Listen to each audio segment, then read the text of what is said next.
So we're taking a look. Here is this is oh, that's weird. PFT 103, exercise psychology. That is the course that we are currently in.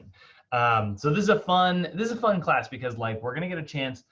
NASM covers only a small section of like behavior change stuff. So we are going to address, obviously our priority at Sochi is always to prepare you guys for like your regular NASM test, right? Like that's always going to be our priority, is to get you regular for the regular test. But we also want to make we want to put out like good overall trainers. So a big part of being a trainer is like, you don't just want to, and we're going to see this in actually just a minute, but we don't just want to focus on exercise. We don't just want to focus on diet. It's sort of a 3-pillar thing. We want to focus on exercise, diet, and we want to also address like behavior change. We want to address like why somebody has maybe tried a routine, 100 times and never had any success. And it's like, I do everything I'm supposed to do, and then I get frustrated and I fall off the wagon. It's like, okay, well, why do you fall off the wagon? Why does that frustration take place? Like, what's going on there? Are you setting goals that are way too lofty, and so like you're setting yourself up for failure? Are you just having hard time like giving yourself rewards to keep yourself on like track? Like, what is it? Like, what's the root cause here, and how can we sort of use different strategies to kind of help? And so we're actually going to see this today. This intro slide. This intro slide is kind of funny because it's literally just going to go over. It's like, here's what you're going to learn in this whole course. It'll kind of go through it, each of these like little sections. So I'm not gonna spend too much time on that right now, but we'll go through them really briefly. So today we'll do the intro. Then we'll also do our second chapter, which is coaching and communication. Then we'll do the third chapter, which is all about like assessment. Obviously, in the same way that like we need to assess someone's diet, or the same way that we need to assess someone's like posture, which is mainly what we spend a lot of time doing. We need to be able to assess like what might be holding them back, know a little bit about their personality, which is actually huge. And then after we understand all that, we have a bunch of different tools in our tool belt that we can apply to helping our clients reach their goals. And so there's actually like learning how to effectively goal set, which I think they nailed it when they were putting like, this is the first one. But you got to be able to set like effective goals, right? Are you going to use SMART goals? Are you going to use short-term goals, long-term goals? Short-term goals are great because like they leave you feeling accomplished. And also like if you have and long-term goals are great because they give you like something to focus on.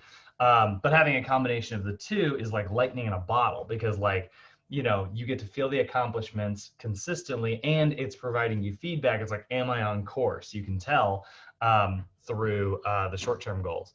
Then we've got 2 types of behavioral therapy. The behavior therapy in its classical sense, which is sort of based off classical conditioning. This is how we train our dogs, sit. Oh, if I sit, I get a treat, like that's behavior therapy. I'm sure there's a therapist somewhere rolling in their grave. And then there's cognitive behavioral therapy, which is more focused on thoughts. So it's like taking time to recognize that a lot of times our thoughts are pretty freaking irrational. And then we have imagery, which is always a fun tool. This is using visualization and your imagination to create scenarios to either reduce your anxiety over something, or maybe to create scenarios so that you can get yourself into a mind place for success. And then we're going to kind of wrap everything up with a little bit of like interpersonal relationships. So we'll understand just a little bit about like how someone's like social aspects affect their overall lifestyle, right? Like we know that like your interpersonal influences will have like a big impact on your success when it's on like a weight loss or weight gain or whatever type of journey. If you've got a husband or wife who's constantly like, well, I mean, yeah, I know you're trying to reach this goal, but like we should go out to dinner tonight, like over and over and over and over and over again. Sometimes people don't really have the tools in their tool belt to say like, hey, this is important to me. Stop screwing up my progress.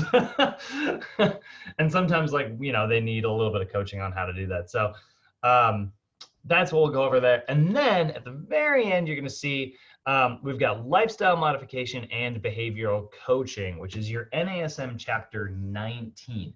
So if we were only coaching you on how to pass your test, we would go straight to this chapter. We would go straight to chapter 19, and just focus on that for 8 days. But again, I want to give you more tools in your tool belt. This is one of our, and Nicholas, this is your first 8-day class. This is like what I like to call one of our soft skills classes.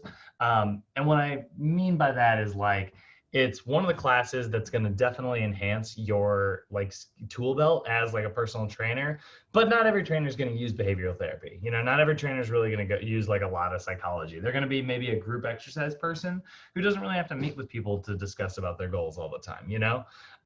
And so this is our first 8-day class. The next module, we'll be looking at special populations. Not everybody's going to train, you know, hypertensive clients or diabetics. The next mod after that, it'll be, oh Lord, sales, leadership, business, and sales. That'll be our other 8-day class. I mean, everybody needs to know how to make a resume and a cover letter. I stand by that one, but not every trainer is going to work in sales. Maybe you're going to work in a place where, you know, the sales are done for you. And then the final mod is like nutrition. Not every trainer is going to do a ton with nutrition, although you need nutrition to pass your test. So that one's the only one that's like somewhat of a hard skill that is an 8-day class. But for the most part, our 8-day classes, they kind of act as like electives in a way, you know. They're like the skills that kind of fall between your sessions. And so that's what we're looking at in here. Some of you guys are going to be like, man, this is great. Like, I'm super excited to work with the goal setting side of like training, you know? And some people are going to be like, you know what? No, I really just want to be on the gym floor and like work with athletes and you know, make them sweat a bunch. That's great, right? Or maybe you're just focused on the kinesiology aspect. That's also great. Like, but regardless, this is the class that we're going into. You're going to see the same format here. Homework 1 is going to be the first 2 days. Homework 2 will cover the second 2 days. Then we got homework 3 covering the third 2 days. You'll notice there's no midterm in this 8-day class. And then we got our final on day 8. So again, homework or a test every other day. That way it's not too overwhelming, but you are getting into the habit of consistent practice. And then you'll notice this is going to be 15 questions. This is going to be 15 questions. All the homeworks are still going to be 15. The final is still going to be 30, just like yesterday's final. But instead of like before you were getting 15 questions that were familiar, right? These were from your previous homeworks, and you were getting 15 questions that were new. In this new class, you're going to get 15 questions that are new, just like before. But the 15 questions that are familiar, they're not coming from 2 homeworks. They're not coming like 7 from one and 8 from the other. Now you're going to get 5 questions from each of these. And so you have to study 3 homeworks in order to still kind of get that 50%. So that way we kind of push your memorization ability a little bit. Do you guys have any questions or anything about this before we sort of launch in? Feeling pretty good? Oh, actually, hold on. One final thing. Whoop, I'm gonna kick my computer desk. One final thing, if you go to NASM's website, you can find these materials. So NASM has this certificate. This is the first, Nicholas, this is your first time seeing a NASM continuing education course. So every 2 years as a trainer, you have to do your continuing education units, right? You have to earn what are called CEUs. And CEUs are NASM's version of continuing education units. Some people call them CECs, some people call them, you know, all kinds of different things, but CEUs in the world of NASM. And you have to earn 2.0 every 2 years in order to recertify. And you don't have to retake your tests every 2 years, but you do have to prove that you have done something to enhance your skills as a trainer in that 2-year period. And then you also have to turn in CPR, which is worth 0.1 of your CEUs. So you have to always prove that you have a current CPR card with NASM. That's 0.1 of your CEUs. And then you always have to turn in every 2 years 2.0 or 1.9 more credits. So NASM, because they knew that they had to do this, have a whole bunch of materials on their website that are what I like to call sub-certifications. I mean, like, they don't use that term, but like I call it that. It's like you have your main certification, and you have a bunch of like little tiny ones that go underneath. This is actually an example of one of those. Now, you didn't purchase this certification when you joined Sochi. This isn't one of them that is included in your tuition. Although your first 2 years is covered under your tuition because you did purchase the corrective exercise, which is worth 2.0. And actually, you also got the nutrition, which is also worth 2.0. But it won't last 4 years. And don't try to ask; they won't let you. We had one student try to like stretch it a year so that they could get it to work, and it was like, nope, it just expired. And they were nice enough to like reactivate it, but it was like, ooh, they were not playing around. So anyway, this is one of the sub-certifications. Let's say in 2 years, well, I guess it'd be for 4 years, but like, let's say in 2 years, you need to get your recertification done.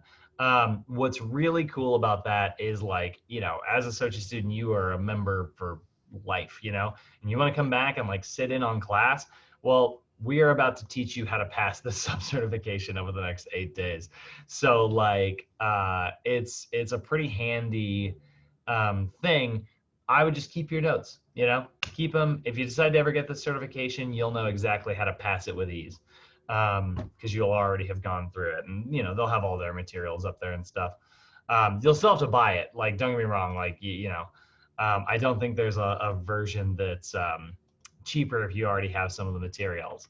I don't think you can just purchase the test, but it's one of my favorite things that we do here at Sochi. And you're going to see, we're actually, the class after this is also a sub-certification. So if you've ever wondered where our materials come from, that is how we get them.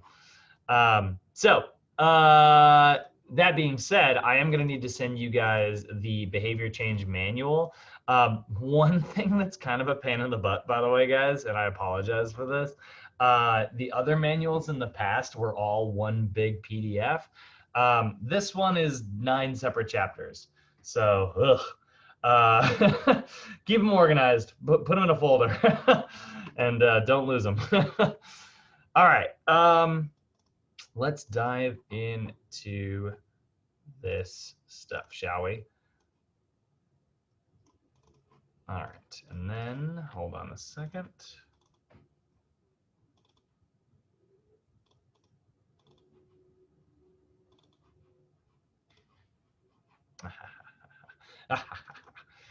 And because we are officially hitting the 6th month of quarantine mark, which I never thought were words that were going to come out of my mouth, but here we are. I already have notes for these, which is insane.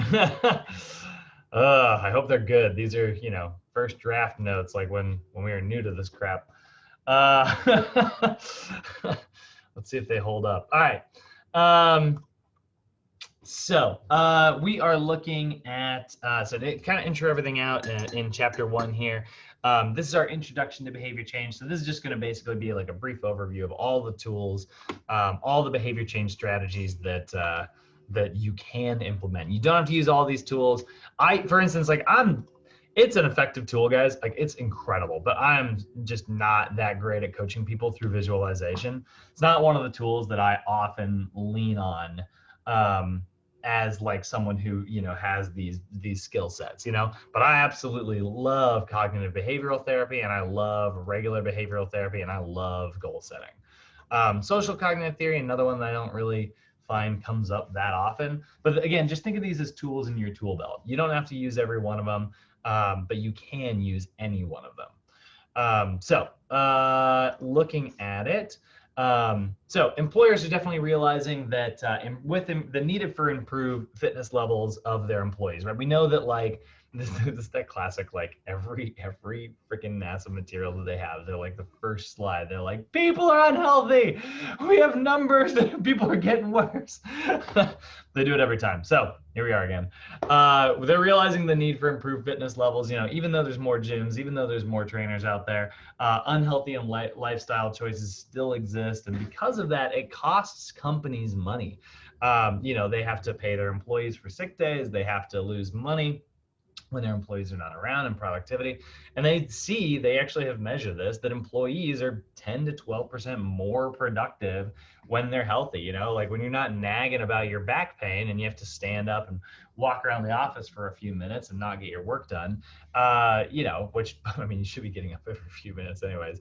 But like that, if you're taking time to like constantly stretch your back out and you're losing focus, you're losing productivity. And so it's great. I mean, like, because companies are starting to kind of realize this, they're putting more emphasis on helping people create healthy habits. And so, our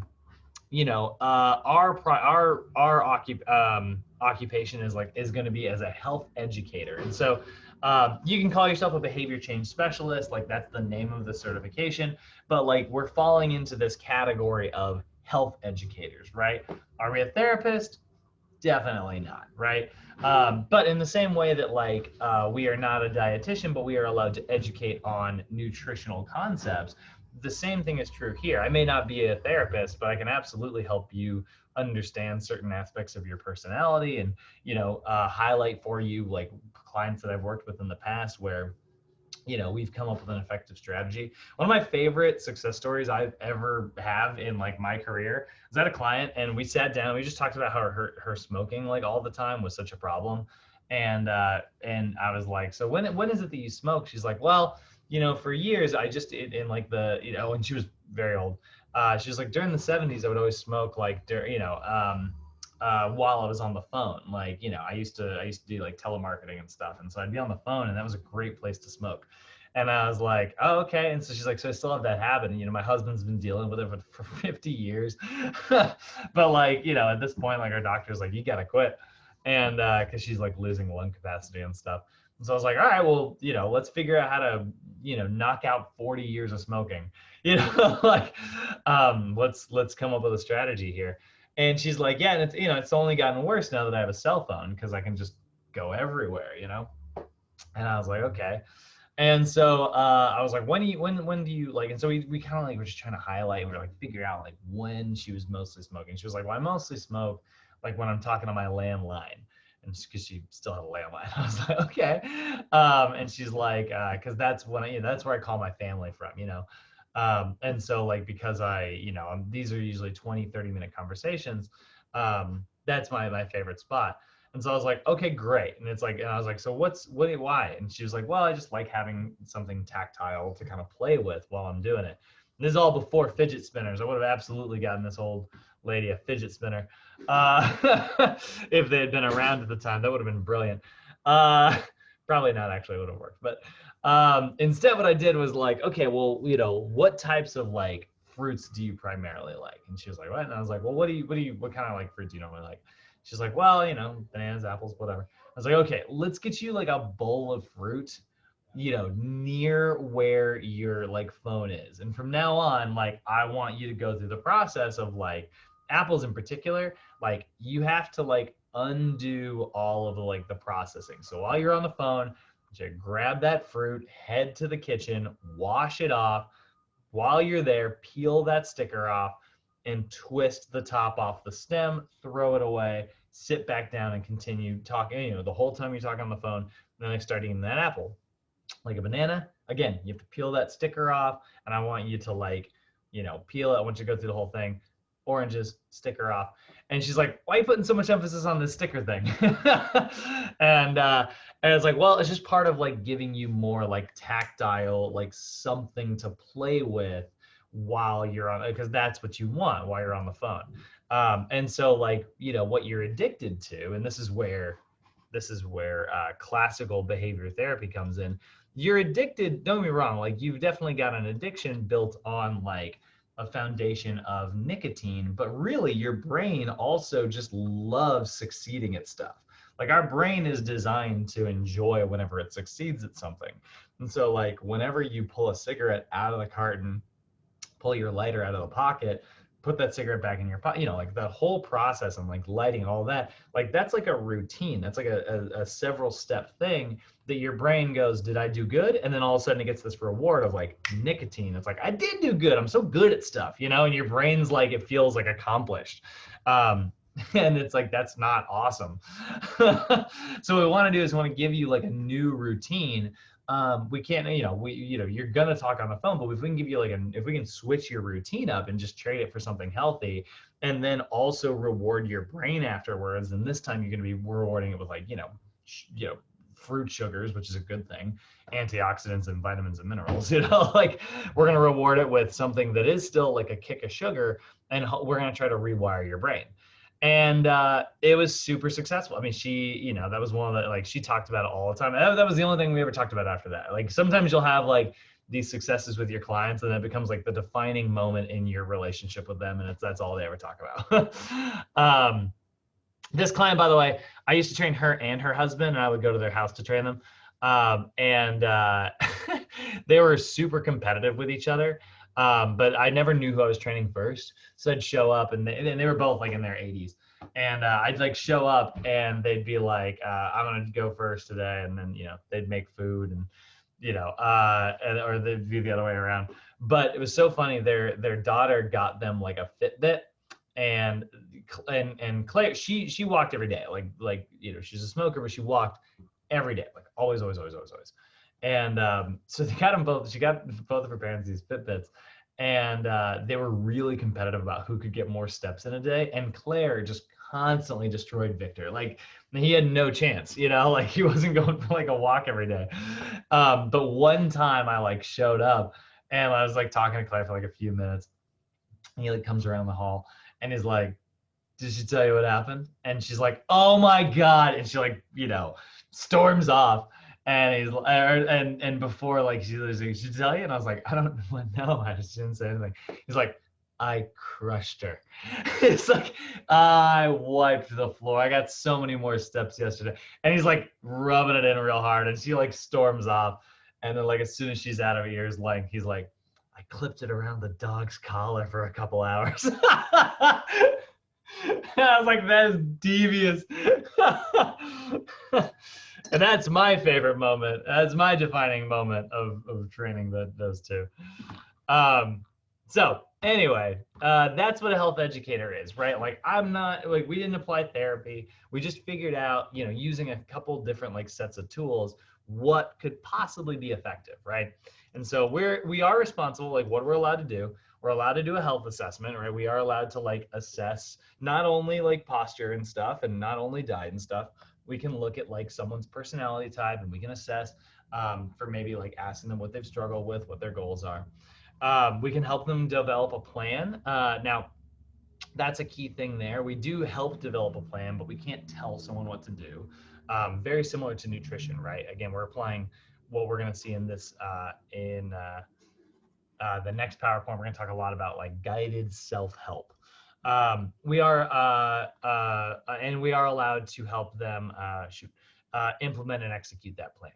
And so we'll look at that 3-step process here in just a little bit. So trends that we see, right? We know that increased healthcare cost and increased development of what are essentially preventable diseases has led to like a need for us to be able to implement not only like effective workouts, but also like effective dietary and behavior change plans. The way I always like to summarize this class in one sentence is like, you could be the world's greatest trainer, but if you can't get someone to do your routines, it doesn't matter, right? It could be the world's greatest fitness routine, but if someone doesn't do it, big whoop, So if we're looking at chapter 1 here, right, as a health educator, it's a specific role within the health and fitness industry responsible for planning, programming effective strategies for our clients. So what are those effective strategies? Well, one of them is going to be, this is in a weird order. This is in the wrong order for my slides. We're going to be, all right, whatever. We're going to be in the behavioral therapy side of things, right? So we're going to translate our lessons into actions for our clients and develop healthy lifestyles. Oh, I see. Actually, I'm sorry. This whole category is our behavior change. They called it behavioral therapy, and I got confused because that's one of the techniques. Sorry, our behavior change strategies are being able to translate, different tools in our tool belt into practical lessons to help our clients. What are those tools? Now we go. Okay, so that's going to be cognitive behavioral therapy. This is one of them, more commonly referred to as CBT. That is behavior change strategies that focus on the thoughts and emotions of our clients. So helping our clients recognize irrational or destructive thoughts and helping them restructure those. There's also social cognitive theory, which are strategies that rely on the use of like social pressures to enhance behavior change. we can use this in a good way. A lot of times you think of like peer pressure and it's a very negative thing. And, honestly, it is in a lot of cases. But we can use like certain good aspects of social pressure. I can't tell you how many times I've had a client like walk into the gym and they're all bleary eyed and they're just like, I'm here for you. I don't actually want to work out today, but I wanted to make our appointment because I like you. And I'm like, I'll take it. Like, whatever, you got through the door, I don't care. Like, and so like I was a glorified appointment, you know but it's great because it's a chance, it's that little bit of like social pressure meant that like I succeeded in my job of helping this person work out more often. I didn't do anything, I did it by existing. So there's social cognitive theory. We've also got cognitive behavioral skills that we're going to use, like helping our clients like lose weight through things like visualization. This is one of our great tools, actually. Visualization is behavior change strategies that focus on allowing your clients to use imagery to imagine scenarios that they might have to deal with. So that's a really, really great one because like that can help reduce anxiety if you've already gone through it. There was like a random video that popped up on my Facebook that I thought was so insightful, and I was like, I gotta bring this up next time I talk about visualization. But there's this like girl who was talking about like psych tricks that she learned in her Psych 101 class, because their teacher just does these like funny little like interesting psychology bits. Like if you want to make somebody uncomfortable, just stare at their forehead, and they'll think that like something's, and like just intensely, and it'll cause them to feel awkward, and then they'll leave you alone. Don't use these for evil. But one of them that's like kind of cool is like about like visualization that I thought was awesome was like if you're somebody who like has a hard time remembering things that have happened to you where you were very awkward and you're like, oh God, and it like hits you again like in waves and you imagine those moments, try really hard like just to think about like the last time you saw somebody else do that, where something awkward or weird happened to someone else that you witnessed. Try to like conjure up an image, and honestly it's pretty freaking hard because we just don't spend that much time focusing on bad things that happen to other people oftentimes. So if that's true, it only stands to reason that most people don't really think about like weird stuff that you've done, and so I think that's a great like a use of like visualization. If you find that like you can't conjure up a very clear image, or if you can conjure up a very clear image that helps you understand something, it can lead to feelings of contentment. Goal setting, obviously a huge part of what we do. That's actually one of the main ones that we will talk about in your regular Chapter 17 NASM. But implementing SMART goals and things like that to create goals that are much more effective. A lot of times people's goals tend to be very vague, and so we're going to help them make those more clear. And then classic old behavioral therapy, which is using old school principles of psychology to create healthy habit loops. If you've ever read The Power of Habit, this is one of my favorite books. That's basically applying behavioral therapy. You look at this kind of 3-step method and understand that that's kind of how our brains are wired. And so we can kind of rewire or change those 3 steps. So 3 elements that create like healthy lifestyle changes is we want to attack all aspects of this, right? Like we don't want to just be the trainer who only focuses on fitness and doesn't, and leaves out nutrition and behavior change. We don't want to have 2 pillars. We want to have all 3 of these, right? So you want to create the world's greatest routines, help your clients with the world's greatest nutrition, and then give them the tools necessary to actually implement those things. Because if you write the world's greatest routine, I'll say it over and over and over again, if nobody does it, it doesn't matter. We want to be able to, so what we're going to do as like fitness professionals, right, is we are going to use psychological principles to help our clients achieve their results, right, achieve their goals. And so what we're doing is we're applying a concept called guided self-help. And when I say guided self-help, what I mean is this is going to be techniques that rely on professional client relationship that facilitates change by giving the client the knowledge and support they need to create the change. So if you've ever heard the phrase, like, you can lead a horse to water, but you can't make them drink, that phrase is meant to describe like a stubborn person. But in our example, it's meant to describe, what we are allowed to do. It's our scope of practice. We can lead the horse to water, but we are no therapist. We cannot make them drink, right?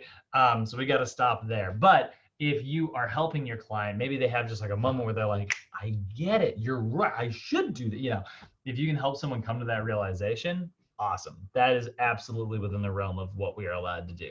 I can't write your goals for you, but I could help you say, like, I can look at your goals and evaluate them and say, hey, this is not very specific. And they're like, what do you mean? It's like, well, losing weight is not the same as losing body fat, right? Losing weight isn't necessarily going to help you be healthier unless it's most of that weight is body fat. So what we want to say instead maybe is like lower your body fat percentage. And I go, oh, okay, I get it. Yeah, great. And then like they just rewrite their goal a little bit and we help them, you know, facilitate more effective change. It's going to be a more effective goal, right?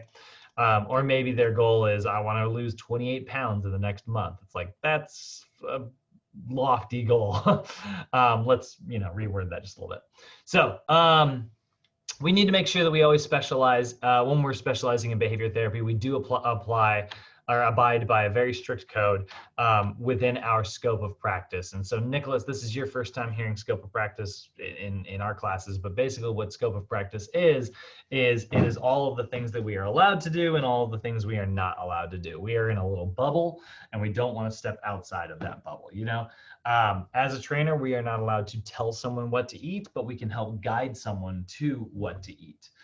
Those are two different things, right? So I cannot say, hey, Nicholas, I want you to get, you know, a cup of broccoli with every meal over the next like 30 days, right? Like I can't say something like that. But what I can say is something like, hey, broccoli's been shown to be super high in vitamin C and fiber and iron. And so like if you were to implement that, like maybe 1 cup with every meal over the next like 30 days, it could have some really positive effects. And here's some really cool ways that you can get that into your food.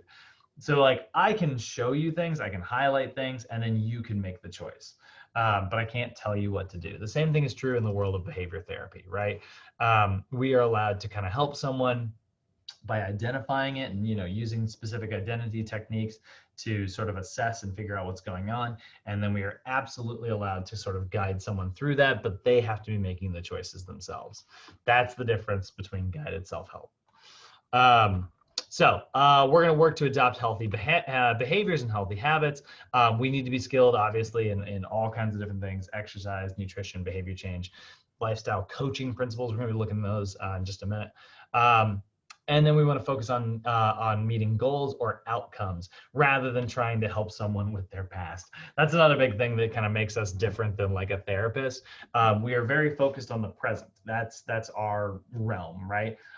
We can maybe set up goals for the future, but we are here to focus on the present. That is very much our scope, whereas therapists are going to focus on the past, life coaches are focusing on the future, right? We sit in the present and try to create a better future that way. Question. Yeah, go ahead. Have you ever had a situation where like one of your clients was talking to you, like bringing up their past and so on and so forth? Oh, in general? Yeah. Yeah, in Oh, general. guys. Yeah, your clients are going to tell you everything and you are not going to be able to unhear a lot of it. Yeah, my clients, yeah, you're man, they're like, people just become chatterboxes during your sessions and they'll tell you just, I mean, some people are just like I'm a repressed, you know, Irish cat, you know, like not Catholic, but like Lutheran, like very like, no, not like a naturally open person. Like I've adopted becoming a hugger, but it will never be natural. You know, like it's who I am as like a person.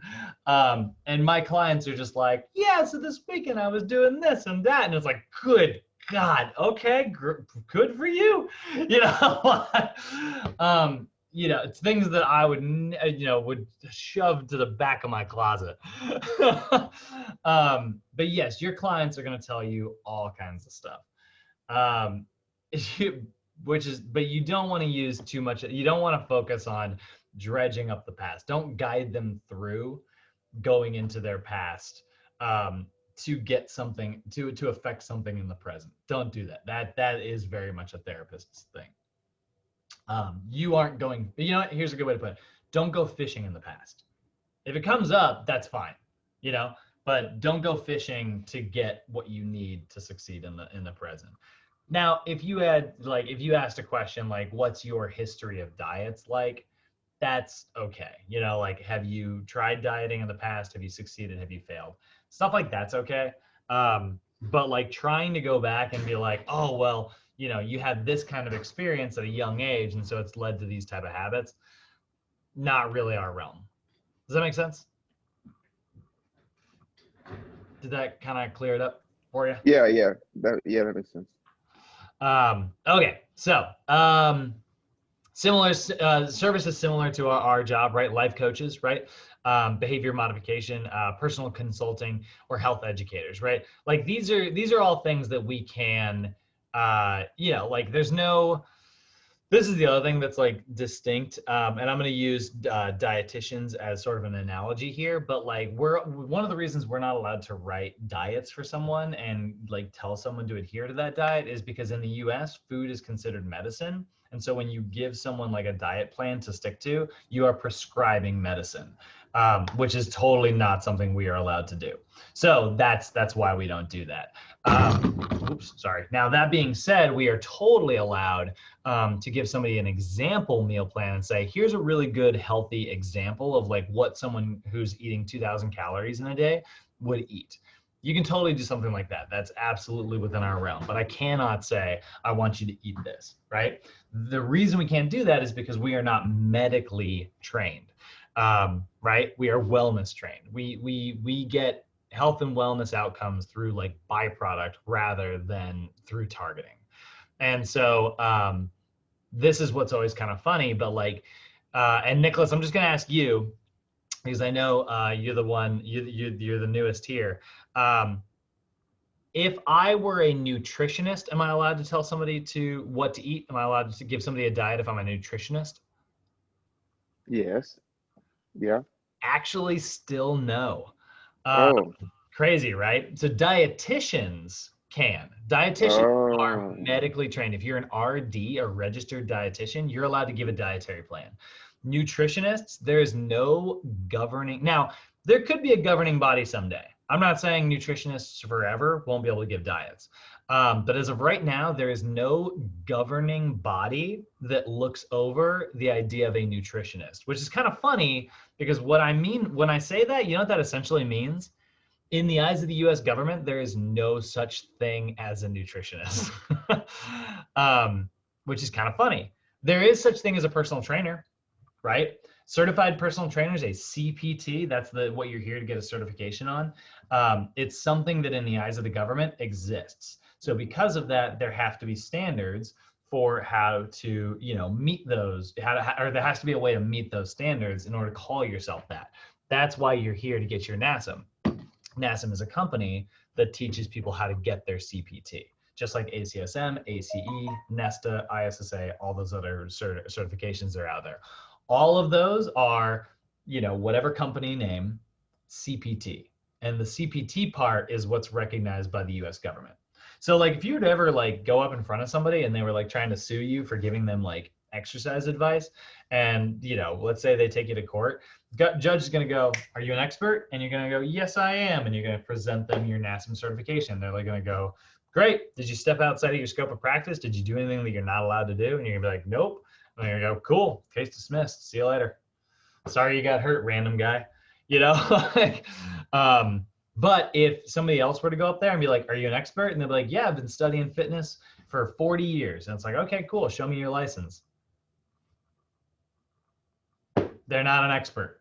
Who knows? Maybe they do actually know more, but this is where like the legal stuff comes in, right?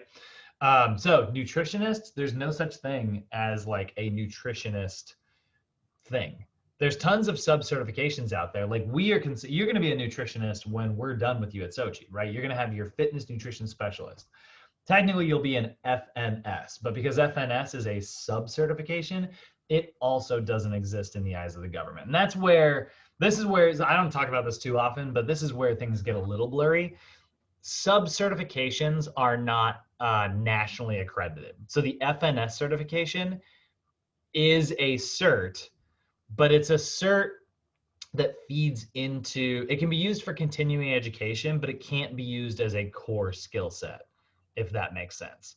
I can't get NASM's corrective exercise certification by itself. I mean, I can get it by itself. People do it all the time, but I can't just go to a gym but with only that certification and try to get hired. They're not allowed to hire me without the CPT part. So if I'm like, but I'm a CES, that's harder. And they're like, we don't care. It's not like, and I actually believe it is harder. But they're going to go, doesn't matter. And as the government, I'm only allowed to hire CPTs. So that's the distinction here. You're going to be a behavior change specialist. You want to call yourself a life coach? Go for it. You want to call yourself a personal consulting or coach? Go for it. Health educator, whatever. You can do any of those things because they aren't therapists. And so you have to make sure that you don't step into the therapist's circle. This is their scope of practice. This is ours. We're going to teach you more about scope of practice. Actually, Mo's going to cover it really well in Capstone because it's like, all right, everybody, you're heading out into the world. While you're out there for the rest of your careers, don't step on these landmines. But we're going to cover it in our sales class, in our leadership, business, and sales class, and then we bring it up every time we talk about nutrition as well. But did that make sense? Did that kind of cover it? Because that's actually the only bit that we're going to get. There's the only chance we're going to have in this course. But you feel good about that? Yep. Cool. All right. So our role, what is a wellness professional, right? We help identify and pursue goals related to nutrition and exercise, right? That's our goal. Again, we're not medical, but I'm not going to treat your diabetes, but I am going to treat your lack of lifestyle and help you manage your blood sugar levels. And then after a couple of years and you drop a few pounds and all of a sudden your insulin sensitivity goes back to neutral. Hey, guess what? You don't have to be on insulin anymore. I didn't treat diabetes, but you don't have it anymore. This is why I always like to say that weight loss and certain outcomes are byproducts of an overall healthy lifestyle. We are here to create overall healthy lifestyles, and it's going to result in a lot of really cool stuff. So we can expand our offerings beyond traditional fitness facilities, right? By applying these behavior changes effectively with our client. This is the sales pitch here. There's business and development opportunities within this certification. Every first chapter. And so you can do client testimonials, which are always helpful for advertising. You can use these across a wide variety of populations. These can be implemented into weight loss. They can be implemented into sports. They can be implemented into everything. And so sometimes it can also help with, hey, guess what? We're in quarantine. Virtual coaching services through the phone or through the internet. They should just change this to Zoom at this point, and provide us with more flexibility for opportunities within our industry, right? This is a great way. Mo does a lot of online coaching. My full-time gig is Sochi, and then I do some other stuff that's in totally a different realm on the side. Mo, he does his Sochi stuff, and then he also still has a few clients. I've only got, and they're totally on hold right now because they don't want to do virtual, 2 clients. That's the only folks I get my hands dirty with anymore. And it's just because I've been with them for a long time and they're friends, but I don't really have I work 35 hours at Sochi a week, and then I've got a lot of other stuff. So I don't really have time for clients anymore. So virtual coaching is actually a pretty good way to kind of implement some of that other, some of those other techniques. If it was convenient for me, maybe I would be more interested. And so virtual coaching. And honestly, I've never really looked into it before, but now there's this world. And so I don't know, maybe someday. Probably still unlikely. Swamped. I got Frisbee to play. No, that's terrible.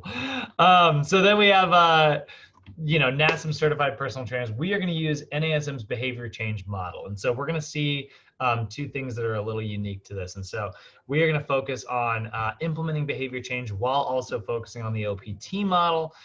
You're going to notice that they sort of mirror the kind of step-by-step process here. And so there are two things that we're about to learn in our next chapter that are going to be your main screening tools. Sorry, not your next chapter, 2 chapters from now. One of those main things that we are focusing on in terms of like our assessment realm is what's called Prochaska's trans-theoretical model of change. Whew, that's a big term, but it's these stages of change. So this is one of the tools that we definitely keep in our tool belt. It focuses on whether we can evaluate, is our client actually ready to change? Like, here's how many times have you seen somebody get the world's best routine? Like somebody's like, hey, I did this. You should do this. This worked super well for me. It's going to do this and this and this. And then they give them all the materials. And it's like, you got all the materials. And then you just expect that person to maybe have results in the next 3 months. And then nothing changed, right? I'm sure you've seen that a million times. Like, I read this book and it helped me get my finances in order. Da, da, da. Boom, here you go. Here it all is. I gave you, here's my password to this website. It'll help you know, like, how many times have you seen that? And then nothing happened. The reason is because like you were giving them tools that would be really effective in like the action, maintenance, and termination phases, but they were psychologically in the pre-contemplation, contemplation, or maybe they're in preparation. But like that's the thing. Not everybody's ready for change right now. So what we have to do is rather than giving them these advanced tools, we need to give them these other tools to push them through the stages, and then they're finally ready for change. Now we can give them the world's greatest routine.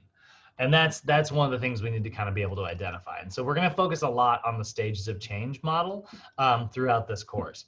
The other one that's also helpful is understanding a little bit of how our clients think, act, and behave. And that's where we have Lazarus's multimodal screening.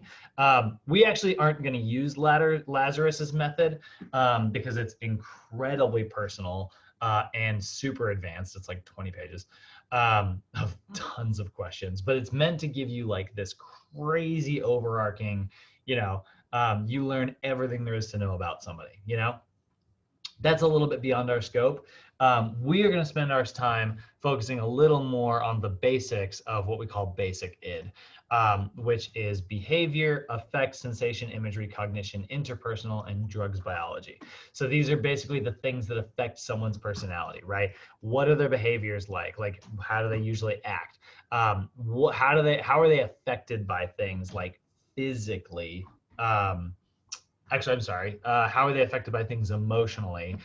Sensation, how are they affected by things physically? What type of imagery do they conjure up? I think you guys know this about me. I tend to conjure up pretty intense imagery. I love to use like highly exaggerated examples for things. That's because like it's funny that I'm so like visualization is not really my greatest tool in my tool belt, but I'm always like, imagine you were drop kicking a puppy. So if you're like, whoa, but that's intense imagery. So there's insight into my brain. Cognition, does somebody usually have positive thoughts, negative thoughts? Do they have interpersonal relationships that are helpful or hurtful? And then what types of like drugs or biology do they have, are they on do they have like depressive disorder? Biologically, or do they have like osteoporosis, which is affecting some of these other things, right? They're going to feel things a little more intensely related to the skeletal system. So knowing about that is very helpful. And so we are going to use the stages of change, and we're going to use Lazarus's multimodal screening to kind of understand enough about our clients in order to implement these effective changes. So do you guys have any questions so far on chapter 1? Questions, comments, concerns? Feeling good? All right. So let's go ahead and move on to chapter 2 here. I'm just gonna go and copy. The last time I did this, I did each video individually. I don't think I want to do that again. And paste. And I just need to make sure that it doesn't say, yep, cool.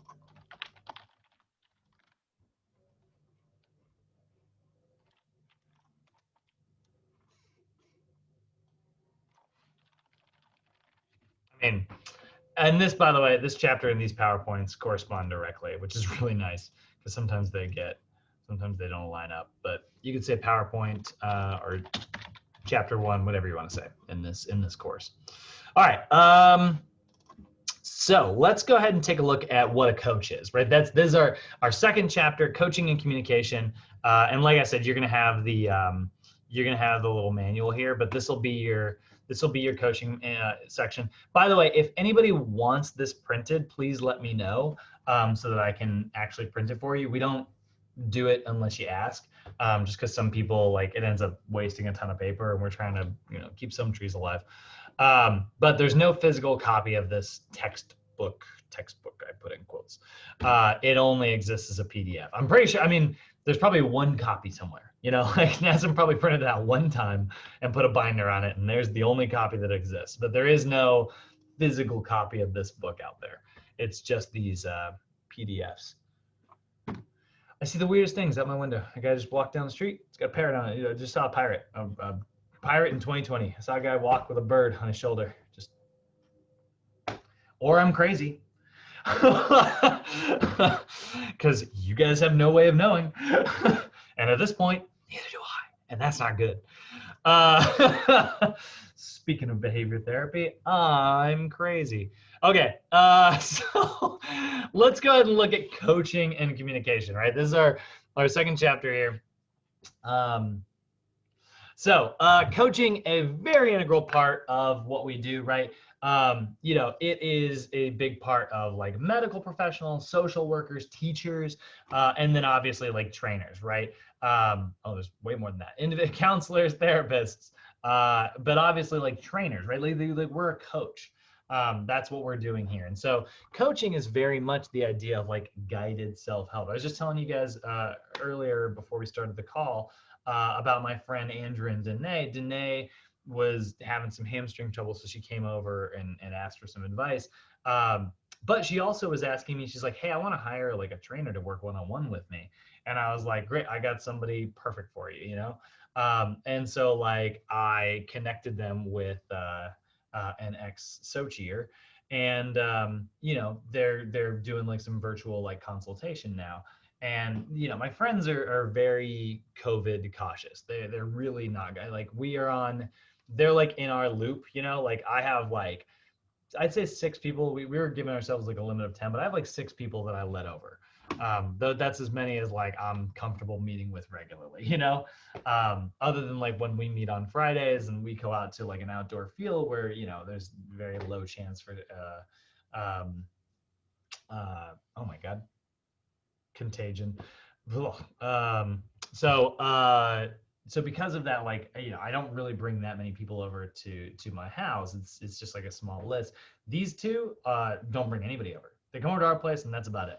We're the only friends that they see currently. And so I was like, all right, so we need to find like someone who can get you fit without ever meeting with you in person. And so, they're doing coaching. That's really what coaching is. It's a very hands-off approach. It's less, hands-on than personal training, which is like session to session to session. Both are good. They're definitely both tools to have in your tool belt, In fact, if you can train your clients less often because you can effectively coach them through guided self-help, you could probably have more clients and help more people.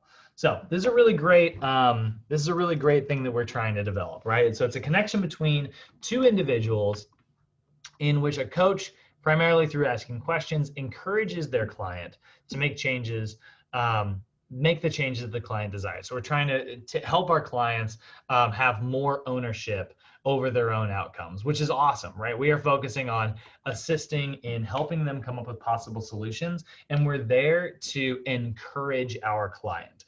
And so when we're looking at that, we're definitely monitoring our clients and offering feedback. We are encouraging them to have their own control. And we are focusing, like I said earlier, on their current situation, right? We assist by creating like possible solutions to what they are currently dealing with. And again, encouraging, right? Now, when I say encouraging, one of the best terms that describes this, and this is actually, like, if I had to like have like my favorite baby out of this whole lesson, my favorite nugget of information, here it is right here. This is my favorite term in the entire course. So coaching benefits from this term that we refer to as an unconditional positive regard. Now, again, you just heard me say that it's very important for us to encourage our client. Unconditional positive regard does not mean you are just going to be like, it's okay with your clients every single time. That is encouraging and it is positive. And I think that there is a time and a place to like say, it's all right, it's okay, you know? And there's totally a time and a place for that. But unconditional positive regard is different, right? What it is it says it is the positive expectation of the coach that the client has the capacity to grow and find the answers that they need. So you have to have this like premeditated belief that your client will reach their goals. That's what an unconditional positive regard is. Doesn't always mean that you're just going to be like, that's okay, we'll push past it, you know? Sometimes it involves like tough love. Sometimes it's like, hey, like this is not cool. You want to reach your goals, like you can't do that, you know? So you got to have like maybe a tough love conversation with your client. You know, this is where like boot camp trainers have sort of mastered a lot of like, you know, big yeller boot campers. They've mastered this, you know, they believe that their person can succeed. They don't have to be nice about it. And it works, you know, that's not like an approach that like I'm particularly like skilled in.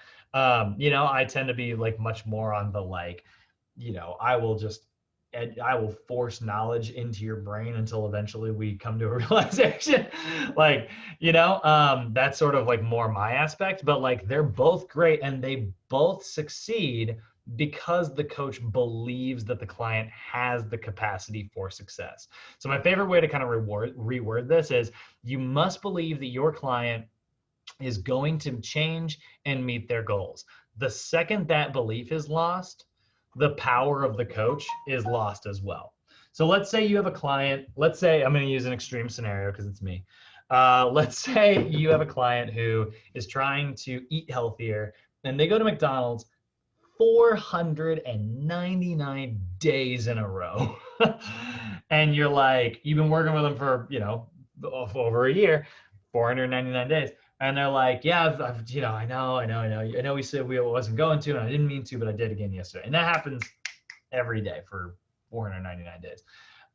This is an extreme example, remember, right? The minute in the back of your head, you're like, ugh, well, it's not, they're just going to go to McDonald's again tomorrow. I mean, they're not going to listen. The minute you have that, you have lost something. Right, like that's like the moment you believe that your client doesn't have the capacity to change, you have to have this like premeditated belief that day 500 they're not going to go. Oh, they fell off the wagon again. You have to have the reset that belief. Day 501 they're not going to go. Right now, if you were putting investments into stocks and you saw something go down 499 times, my advice to you is to pick a different stock. If you are gambling and you're flipping a coin 400 and it comes up heads 499 times, my advice to you is to, you know, check that coin and see that it's not a big fake. But when it comes to coaching, we don't look at the coin, we don't look at the statistics, we look at like what our desired outcomes are. You know, let's say a coin does come up heads 499 times in a row, it's still 50-50. Like at the end of the day, statistically, it still only has two sides. It's amazing that it happened the way it did. Now, obviously, you're never going to run into a scenario like this. I've just created like the most impossible 499-day scenario. But you are going to have your clients fall off the wagon. Like it's going to happen, trust me. And so you have to, as the coach, and they're going to lose their belief that they're going to succeed. When they fall off the wagon, they're going to go, that's it. I'm bad at this. You know, I can't succeed because I am just never going to get there. Never have in the past. Why can't I now? You know, they're going to have these really super intense negative thoughts. And your job is to be there and like help them get back on track. And you have to have it. You have to believe it yourself. So that's the unconditional positive regard. It's my favorite thing to talk about. And I could probably do just an hour on it. So I'm going to move on now. But what are your core skills as a coach, right? Well, if we're looking at some skills that we have to be able to develop, you need to be able to establish a coaching agreement.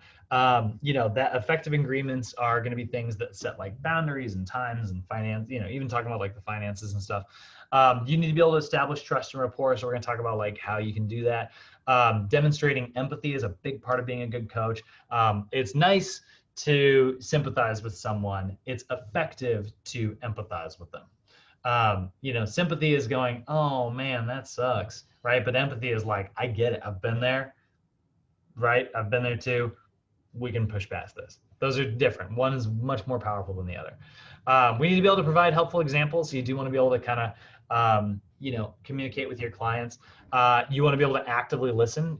You've got information going this way, but they've got information coming back to you. So you do need to be able to actively listen to them. You need to be able to challenge their thinking. And so like, it isn't always about just being nice, I actually really love those moments sometimes where my client's like, oh man, this weekend I did that. And you have these moments where you're like, okay, so how do you think that's going to affect meeting your goal? And they're like, oh, I know it's going to set me back. And it's like, I'm glad that you know, but what I want to hear is that it's not going to happen again. I remember I was one of those kids. My parents would like tell me, it's like, you need to do your homework. I know. And then like, it's knowing doesn't matter if you don't take action afterwards. So challenging your client's thinking sometimes is helpful. Helping establish a clear focus, being like, hey, like, that information is irrelevant. Focus on this. That's helpful. Provide options. Be like, hey, there's 10 ways to reach your goal rather than just one. That makes it much more digestible for your clients. And then ask your clients the appropriate questions, ask them questions that are like actually relevant to what it is they're talking about. And this is why, like, yeah, your clients are going to tell you things that are totally irrelevant. Your job is to filter that information and coach them effectively. So step one, like I said, establishing a coaching agreement, right? So effective agreements are going to be things that specify like super clear boundaries on like time, engagement, financial commitment. All those things are very important when establishing a coaching agreement. So they have an outline of like what is to be expected. Like, okay, you want to fit into this wedding dress by this date, right? Great. That's super clear outline. What you're hiring me for, right? My job is to get you into that dress. So want to have a very clear start and end date. We want to be covered in what the coaching process is. Like, hey, I am coaching you and you are going to be in direct contact with me. You are welcome to call, text, or email me. And then like other times, like, part of being clear is like, but remember, I'm in bed by like 9:30 every day because I'm getting up at 5. So, hey, if you text me after 9:30, like, I'm not going to get back to you till the next morning. That's just being clear with your client. And what's great about being clear, all of this, by the way, is like an example of what we're going to talk about in the sales class, which I like to call managing expectations. And managing expectations is where you give someone all sorts of information so that there's no possible way that information can be misinterpreted in the future. So when you're establishing a coaching agreement, you're teaching them about like their financial arrangements, missed appointments. Like, hey, if you don't show up for your session, I'm still going to charge you because like my time is valuable, right? You need to give me at least 24 hours notice.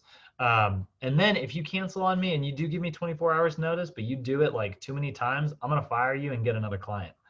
And I've done that. Like you guys, and you're going to do it too. Trust me. Like once your schedule's full in the beginning, you're just like, I'll take any money.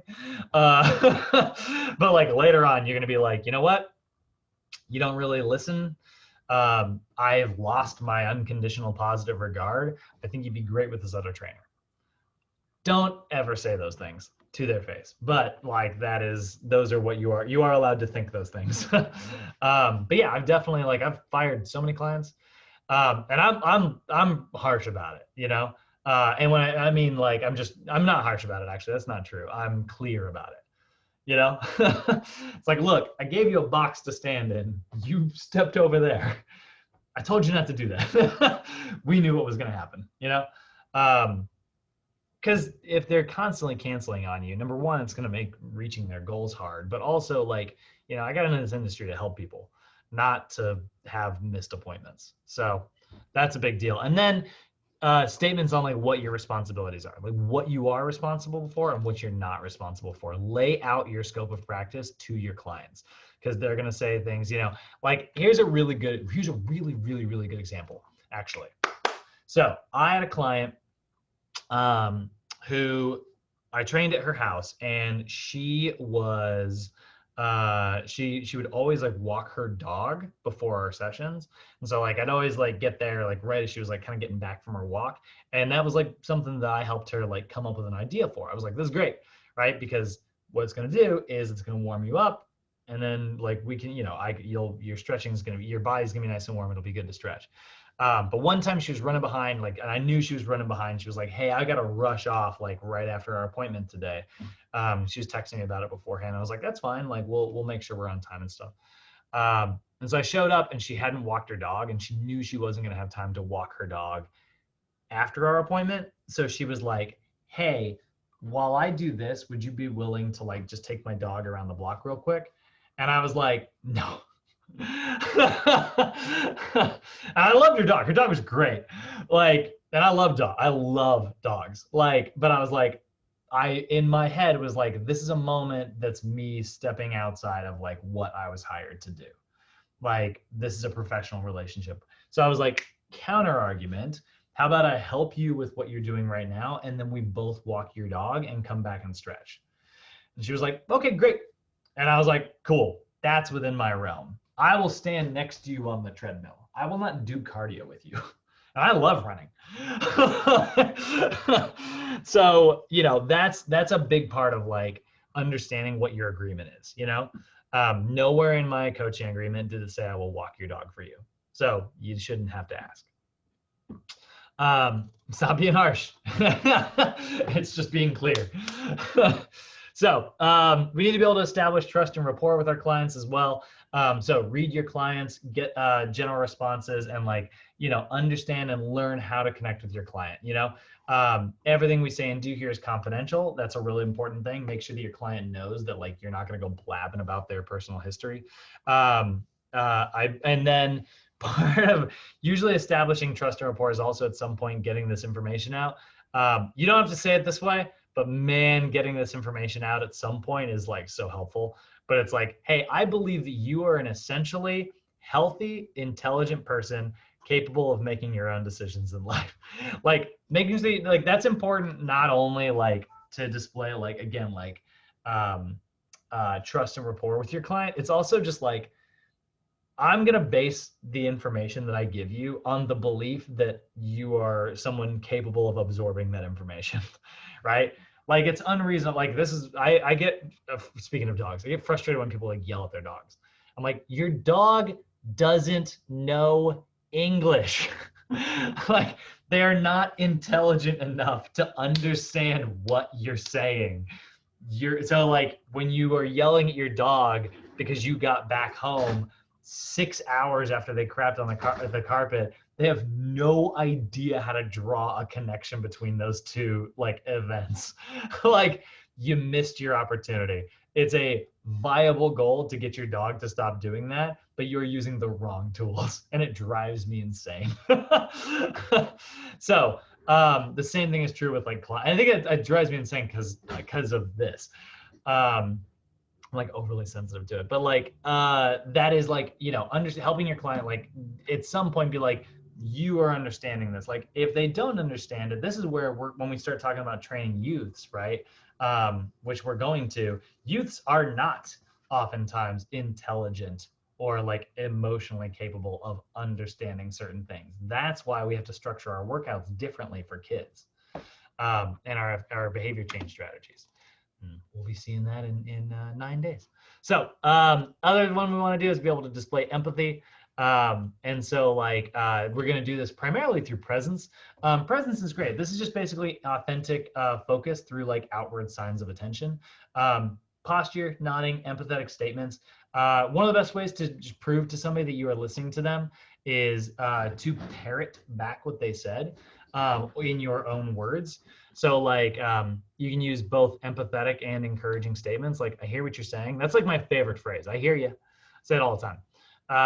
That sounds like a rough situation, or I know what you're going through isn't easy. You have the ability to face this. My sense is that you are strong, you are resilient, you can do this, right? All those things are great. These are all really good phrases that you can implement with your client to help to develop like that empathy and display your emotional support for them, which is so helpful for people.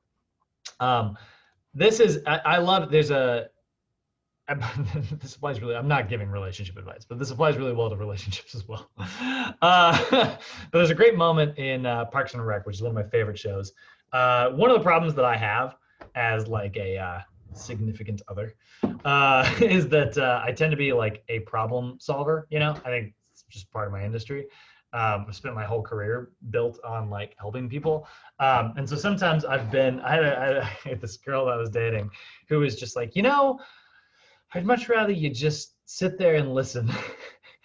And I'd be like, great, you know what? That's true. You're right. Because I struggle with that where I'm like, well, have you tried this? Could you do that? What have you tried this? And it's like, I don't want any of your advice. I just want to vent about my hard day.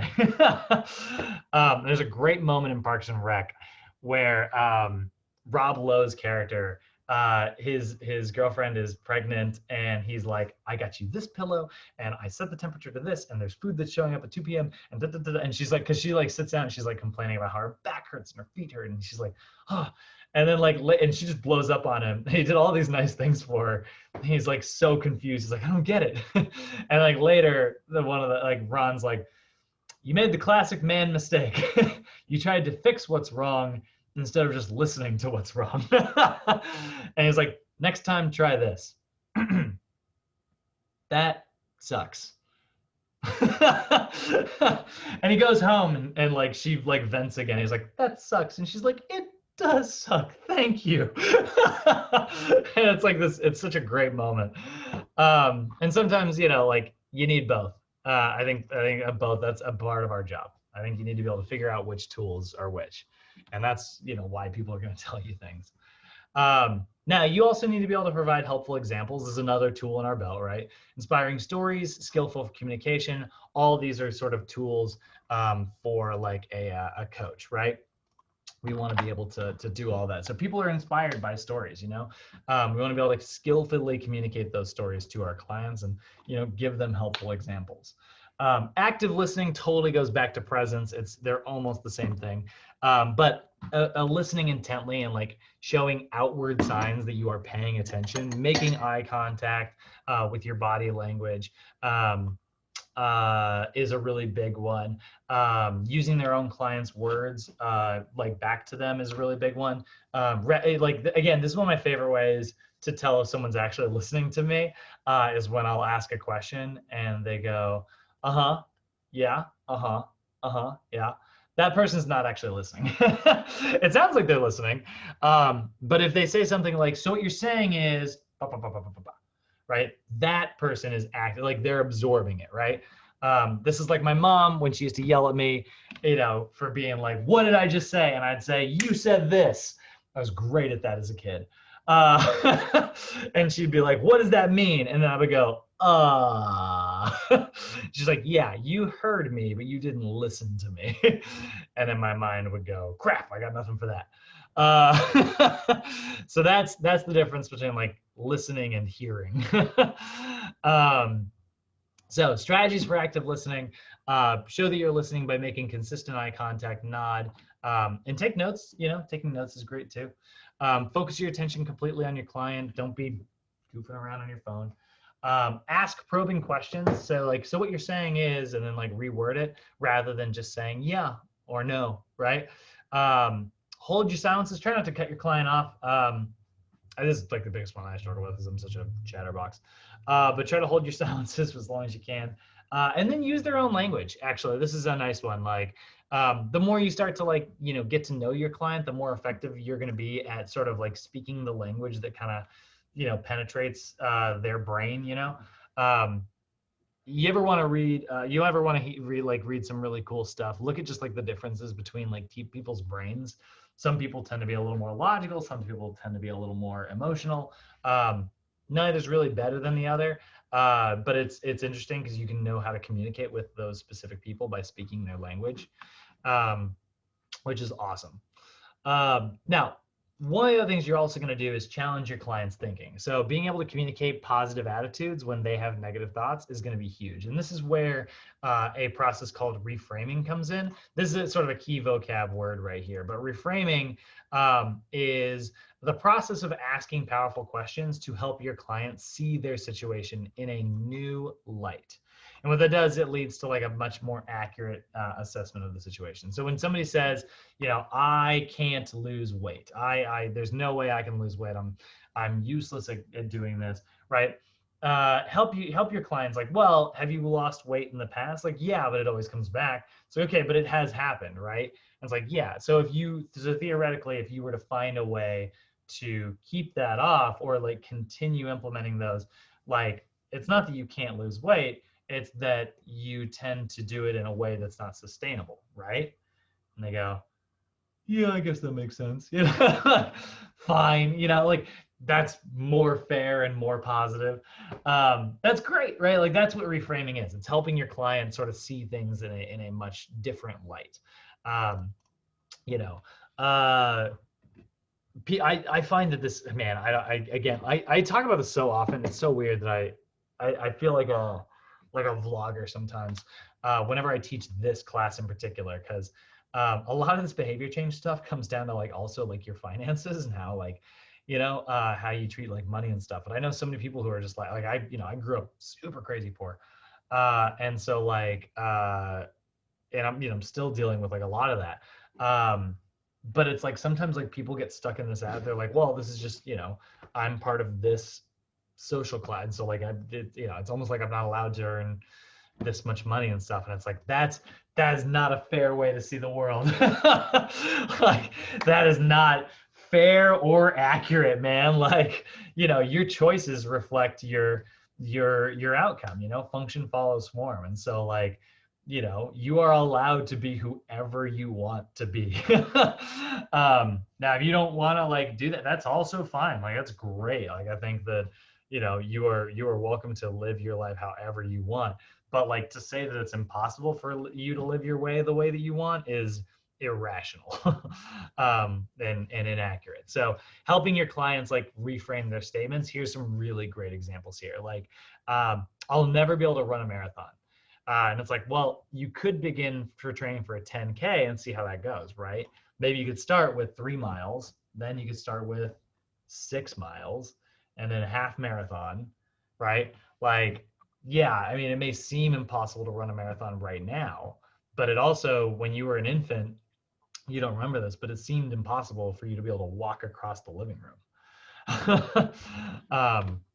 That is a thought that we all had at some point.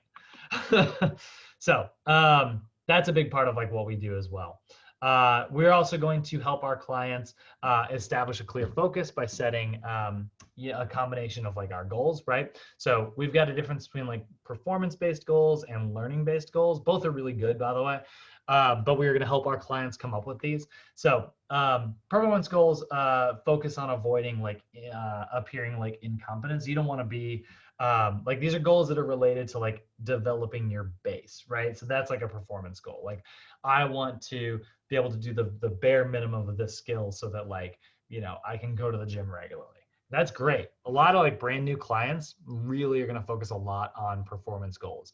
But what keeps them in the gym and like makes somebody from an amateur to a master is your learning goals. And learning goals are focused on like mastery. These are focused on like giving yourself higher self-esteem and having like a greater like personal impact. And so we really like both of these. Like performance goals might get somebody through the door, but learning goals will help them get through the finish line. And so like, let's start just going to the gym regularly, right? There's a performance goal. I just want to see let's see if we can check into the gym 15 times this month. That's about every other day on average. That's not that many, right? 3-4 days out of the week on average. That's a good performance goal for now. And then like learning goal might be like, all right, Now let's see if we can focus on, like, once we get to the gym, let's see if we can focus on like pushing that treadmill speed, or let's see if we can, get the weight up on like these specific lifts. Um, then we also want to be able to provide options for our clients, right? Does that fit for you? Definitely always keep your client, like ask your client, make sure that your client is like has control over like what it is they're trying to achieve. Don't set your client's goals for them. Does that fit for you? How do you feel about that? Ask those type of questions, because those type of questions are going to be the ones that lead to the answers that actually convey what they really want to achieve, rather than just something that you want to achieve. Like, well, the world says that I need to weigh this much. It's like, okay, well, what do you want to do? That's important. And then finally, one of the other like big tools in our tool belt for the world of coaching are asking appropriate questions. So like, rather than just asking like yes or no questions, you want to ask what are called powerful questions. And that really gets to the heart of like what your client really believes, right? What do you think's stopping you? How does this relate to your life? What's important to you? What are your overall desires, right? Do you want to lose weight, or do you want to get healthy?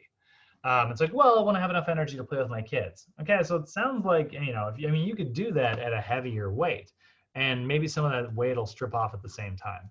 Or I want to have like, they come to the gym and they're like, hey, I'm here to lose a couple pounds. It's like, okay, great. It's like, why are you here? Really? Like, what led you to the realization you want to lose a few? It's like, well, my doctor said my cholesterol is high. It's like, okay, well, your doctor's right. Like, losing a few pounds has statistically been shown to lower cholesterol in a very positive way. Even just if you lower your body weight by 10%, we know that it has a really positive effect on cholesterol. So that's great. But like, do you want to lose weight, or do you want to lower your cholesterol? What's important to you?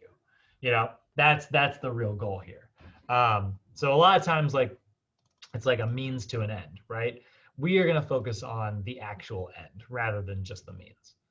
So coaching in 4 steps. I love this little bit. So your coaching basics, right? If you're going to kind of go through this, first thing you're going to do is establish that contract, right? A lot of times this is actually done for you in a lot of gyms. It's honestly a lot of times just the basic contract that somebody signs up with.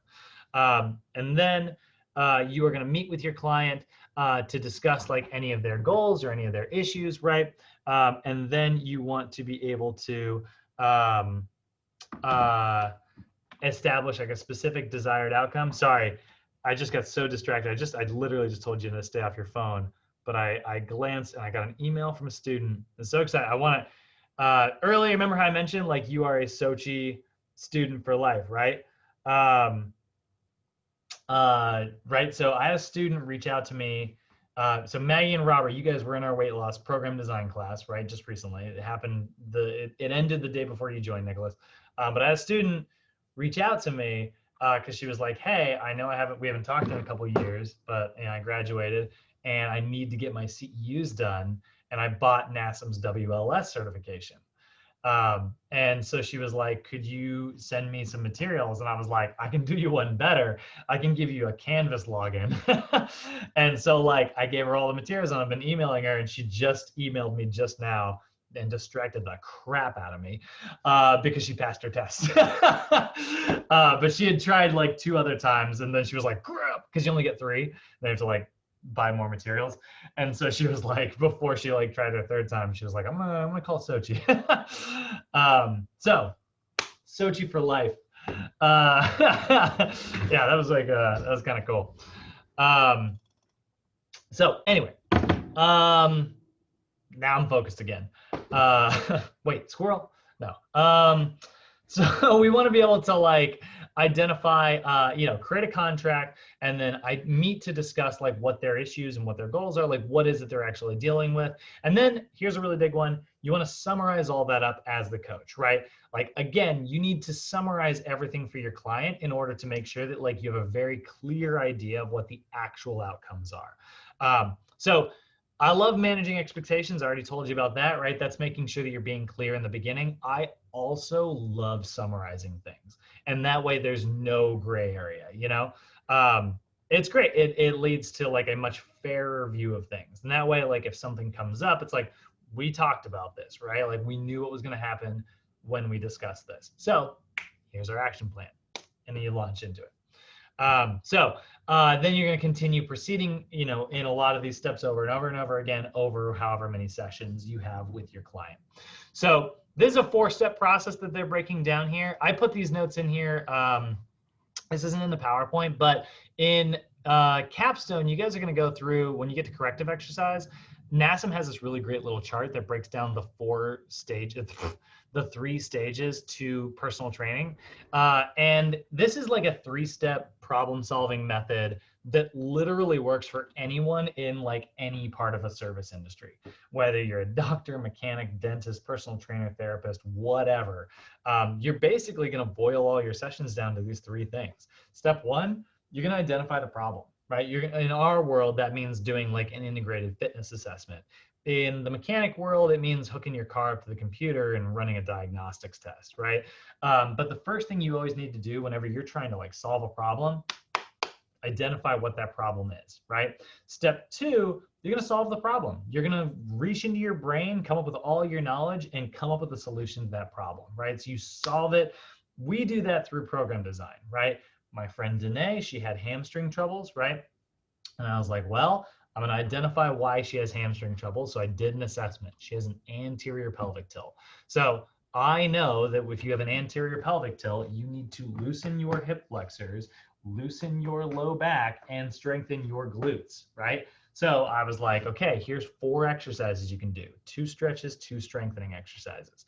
And I put it into a routine for her, showed her in 10 minutes, and hopefully her husband's helping her implement that and they can do it together, right? So I solved the problem. Now I need to implement that solution. So now that I've like taught it to them, I'm going to text them every couple of weeks and be like, hey, how's the routine going? Did you do it today? Did you do it yesterday? Right?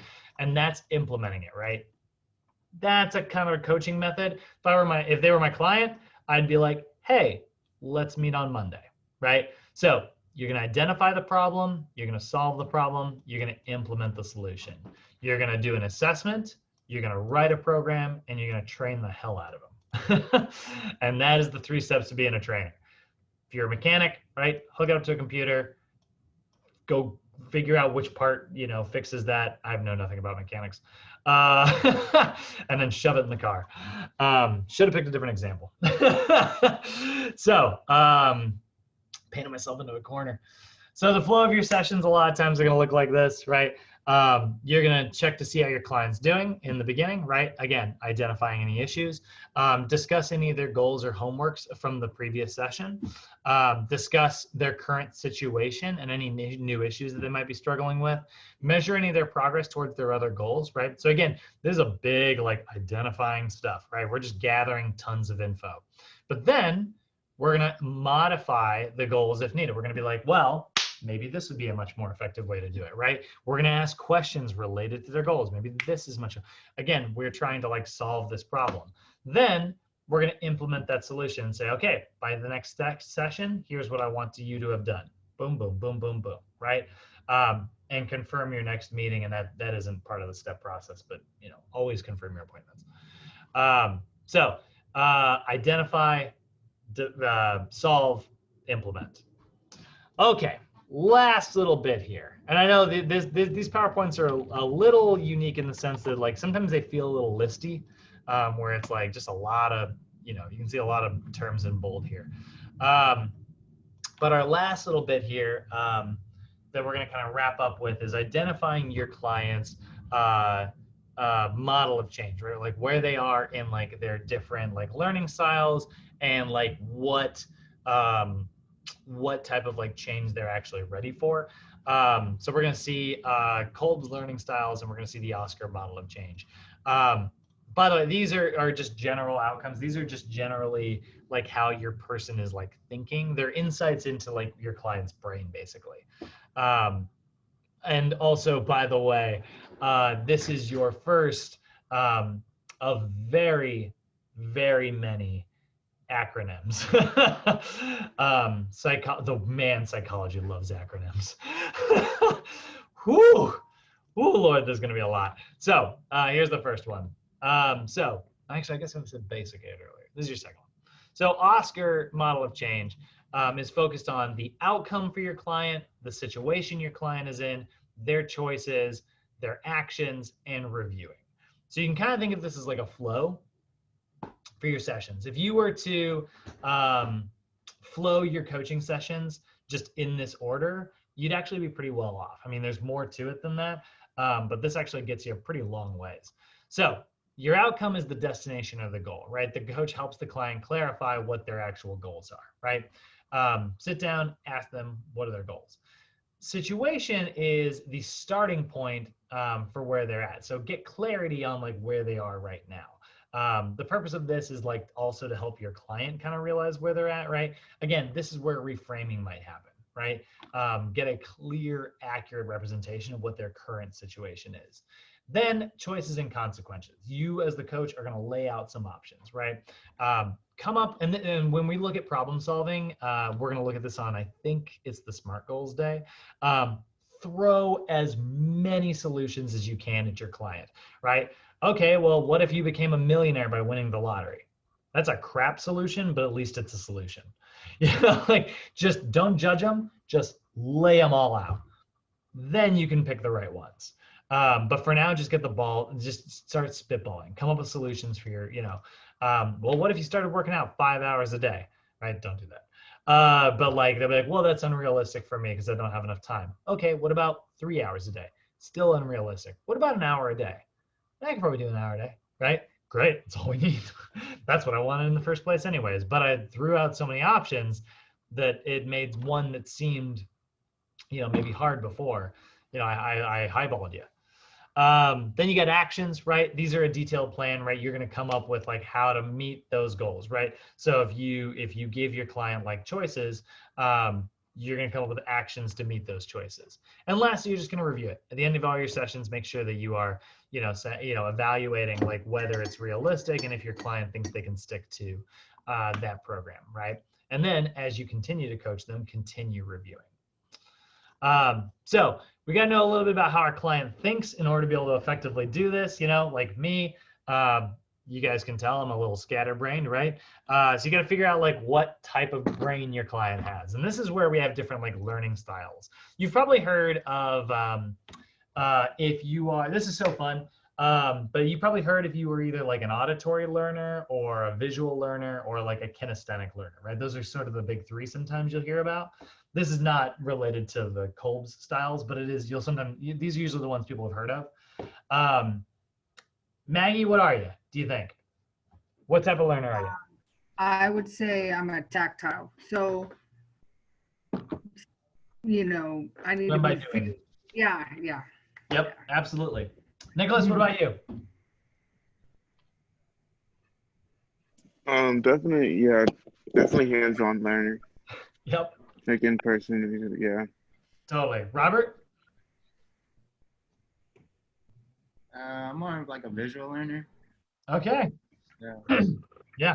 So visual learners, here's a fun little fact for you. Here's a fun little chart. 3 types of learners, percentages. I really want to get exactly one little infographic here. No, hold on, that's not the right one at all. Are visual learners.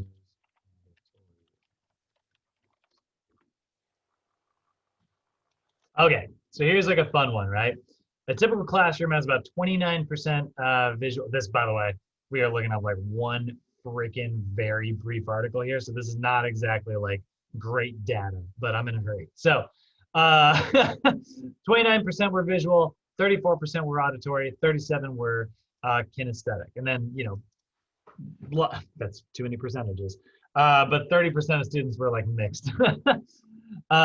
Already I'm starting to doubt what I Googled. But there you go. This is actually, this is more in line with what we actually commonly see. I was gonna say that does not seem accurate. That other one was talking about, just for proof here, kids. So adults, generally we have mostly visual learners. That tends to be the most common, followed by auditory learners. And then we only see like 5% kinesthetic. which is hilarious because in this call right now, we have 66% kinesthetic. Now, obviously, you're probably like a mixture of these things, right? I actually tend to be very auditory as a learner, which is why I actually have sometimes a hard time with active listening because I'm not so great sometimes at making eye contact while I'm listening to someone. I can sometimes like look elsewhere and I'm like directing my ear towards someone, which makes it look like I'm not paying attention to them. But when I hear their voice go like that a little bit, I'm like, and it like snaps me to attention. And like I find that like I tend to read into things when someone's inflection does something intensely, or like in a movie, I'm less emotionally affected when someone's crying, but when they say like a line of dialogue while they're crying, whoo, that'll like knock me off my. When someone's like voice cracks a little bit, I like hits me really hard, and that's because I'm like an auditory learner, which I think is also why I'm like this when you hear me talk a lot. But kinesthetic learners, right? We're in a personal training school. Shocker of the year. We get mostly kinesthetic learners. This is a bummer that we had to do this on a Zoom call, but I love doing this survey in class and having people raise their freaking hand. You get like half the room kinesthetic, and it's like you just broke the internet. But yeah, visual learners, you're gonna do a lot better. Like this, like Robert, this is speaking to you right now, right? Like it's a pie chart. That's a very like visual learner thing. It's like it makes it easy to kind of like digest and absorb. So your clients are going to be, so these are all kind of helpful. I like learning styles. I think it's kind of fun. Don't put too much stock in it though. Instead, we're going to look a little bit more at these sort of like the different, we get these 4 major learning types here, which is actually what you probably saw. I don't know if you noticed while I was Googling, but it was like, what are the 4 types? Generally, people hear about the 3 main types, but this is actually a little more advanced version. This is what we want to look for. So Kolb's learning styles are, some people are diverging, some people are assimilating, some people are converging, and some people are accommodating. And so diverging learners are people who learn by feeling and watching. So these are people who tend to be particularly good at like seeing things from different perspectives. Like they can like sit in a room and like look at some. Oh, lost Robert for a second. That's weird. So diverging learners can like sit in a room and see 2 people arguing and be like, well, both of you have very good points. You feel this way and you feel this way. You know? Oh gosh. Sorry. Oh, you're good. That's why. Did you open a second one? Yeah. Yeah, totally. I've done that a million times whenever my computer's blowing up. Yep. So those are diverging learners, right? They tend to be pretty good at like brainstorming. So if you're coaching a diverging learner, and by the way, there's questionnaires in these chapters and stuff when you get your materials. But your coaching is going to benefit from like brainstorming with your client. So like sit down with your client if you know they're a diverging learner and be like, what do you think's best? What options do you think are going to work for you? If I were to like implement this, how realistic do you think that is? Right? That's a great coaching technique for a divergent learner. You've got assimilating learners. These are people who learn by like watching as well, but then they tend to think more about it. So like these are people who tend to be very like logical and they really like a step-by-step approach to things. And so they benefit from like a deep understanding of the ideas and like what needs to happen. And so like your assimilating clients are the ones who just nerd out with you during your session and be like, there's 3,500 calories in a pound of fat. That means 500 per day. It's this many. You get 9 calories in this, and they like you just explain everything to them, and they like absorb it all, and they're like, "Oh, that is satisfying as hell." Like they're the clients who just love to learn. I love having assimilating clients because I'm like, let's nerd out. Then you've got converging clients. These are the ones who learn by like doing and thinking, right? These are your coaching who benefit a lot from like technical explanations and demonstrations. So it's like, okay, so when I'm performing this movement, I'm going to pinch my shoulder blades back. I'm going to keep my shoulders retracted the whole time. I'm going to work through this range of motion, right? But if I were trying to like activate this muscle under my arm, I would actually push beyond that. So I would do this motion as well. And so then like showing them that little difference, they're like, I get it, right? That little bit of demonstration. They're like, okay, now put your arm up. Now give me this little movement here. You feel how that activates underneath here? And they're like, yeah, I feel it, right? That's my serratus. That's a convergent learner. And then you get your accommodating learners. And these are the people who are like very, very hands-on, right? These are people who learn by doing and feeling. So they're very, very, very like hands-on. And so a lot of times when you identify, and I think NASA would hate it if they heard me actually say this, but I think what works in the real world with accommodating learners is like, so here's what you're gonna do. Give it a shot. And it's like, very little explanation. And then like they go through it and it's like, so did you feel how this, and this were happening? Like, yep. It's like, okay, so on the next round, I want you to try this, and this. It almost works better to just throw them straight into a workout. I think a lot of trainers like have success with accommodating clients easily. And I think sometimes trainers can be a little overly zealous with the accommodating. They tend to like a lot of trainers just like make their workouts up as they go and they kind of jump into it. And it's nice because there's a lot of accommodating people out there. So they have success, but like that is not going to work for like the divergent or assimilating clients. They'd be like, whoa, whoa, whoa, whoa. You did not explain enough. You know, they're just different folks, different strokes, different folks. So this is going to benefit from action initiatives. And then like also it's and also accommodating people, they tend to be like gut instinct people. And so like, you know, they're like voters who, you know, vote for the candidate, not based on facts, but whether or not they would have a beer with them. Like gut feeling. It's like, I don't know, I just like them. Right? Nothing wrong with it. We just want to make sure that like, you know, we know how to coach that person. So diverging clients, brainstorm with your client, assimilating clients, give them an understanding of like the situation, what needs to happen. Converging client, you know, a lot of if-then statements. If you do this, then this will happen. Converging clients, you know, a lot of technical explanations. These are your nerds. Accommodating clients, action initiatives, right? Get them to actually like start doing the movements. So there's also like the multiple intelligences. This is the one I was talking about earlier, right? There's linguistic intelligences, logical mathematicals, body kinesthetic, interpersonal, intrapersonal. You know, it was so funny. This last long-term relationship that I was in, I tend to have a pretty good like intrapersonal relationship. I tend to be pretty reflective on myself a lot. And she is, but sometimes I struggle like relating with others every now and then, where I'll just be like, I just don't get that. Why can't you do this? You know? My ex, she was a great like interpersonal relationship. She would be like, because they're going through this. I'd be like, oh, thank you.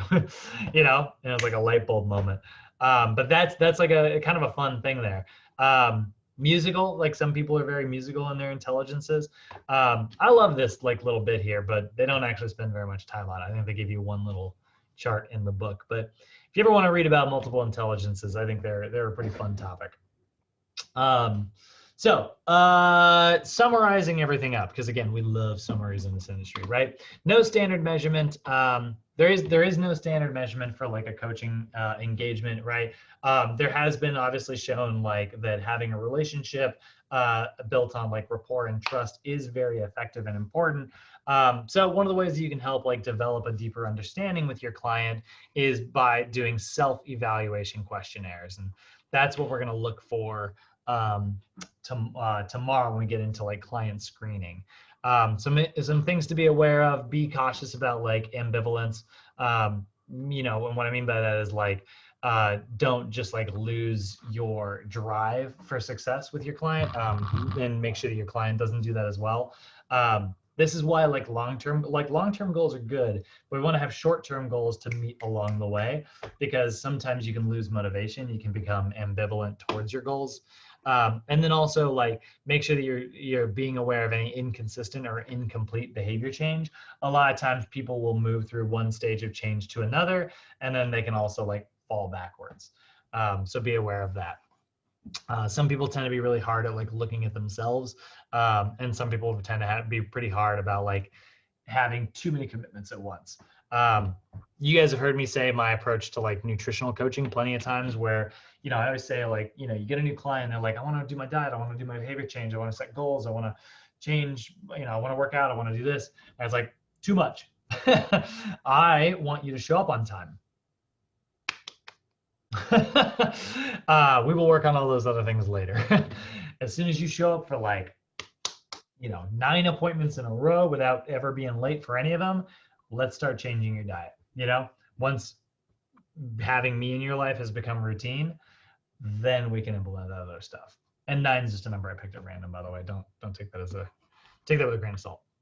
So that is everything for day one. That's probably the most slides we're gonna end up doing in this whole course.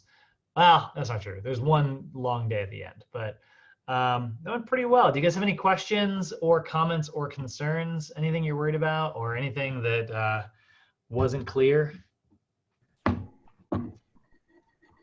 No, I have a couple questions for afterwards, but that's it.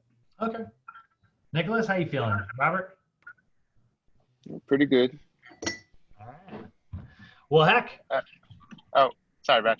Go ahead. Yeah, no, I just wanted to mention on something earlier.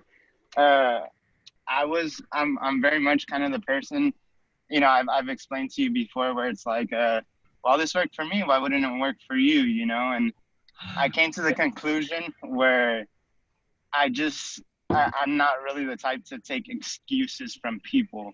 So I guess I can really work on that area in my point of life, because I feel like everyone can change with the right help, and I just need to get better in showing people on how to, rather than, no, you're wrong because you can, Yeah.